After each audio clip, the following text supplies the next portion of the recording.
You remember the moment it started. A sentence someone said that stayed with you long after the conversation ended. A betrayal, a humiliation, a quiet sting that kept replaying in your mind. And somewhere inside you, a promise formed. One day they'll understand what they did to me. Revenge begins like that. It feels like justice, like reclaiming dignity and control. The mind tells you that if the person who hurt you finally feels what you felt, the pain will disappear. But here is the paradox. The very thing that promises freedom slowly keeps you tied to the past. Revenge doesn't erase the wound, it preserves it. It turns a moment of pain into a mission that keeps the past alive inside your mind. Psychologically, revenge is closely linked to rumination. Rumination is the mind's habit of replaying the same emotional injury again and again.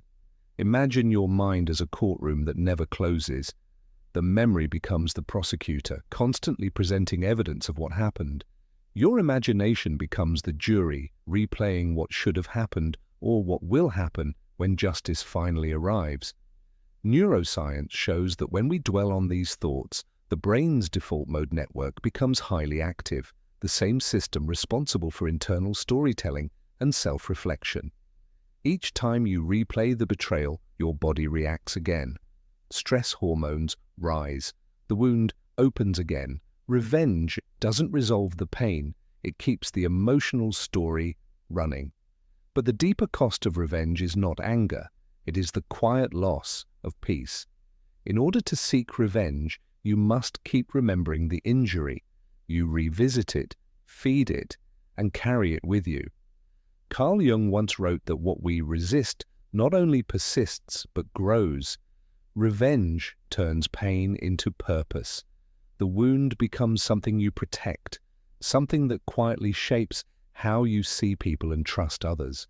Ironically, the person who hurt you may have moved on long ago, but your mind continues living in that moment. This is why revenge often appears as patterns in adulthood rather than dramatic acts. You might replay arguments long after they happen. You might feel the need to prove people wrong. You might struggle to trust fully, expecting betrayal before it even arrives. These behaviors are not personality traits, they are coping strategies. The mind learned that pain must be balanced before it can be released. Healing begins when you stop turning the wound into a lifelong mission. It starts with acknowledging the hurt honestly instead of trying to punish it out of existence.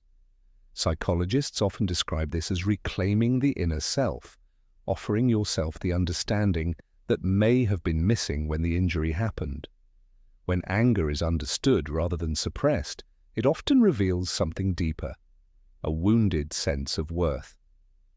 Friedrich Nietzsche once warned that those who fight monsters must be careful not to become monsters themselves. Revenge keeps you fighting the same battle forever. Healing allows you to step away from it. Peace was never waiting on the other side of revenge.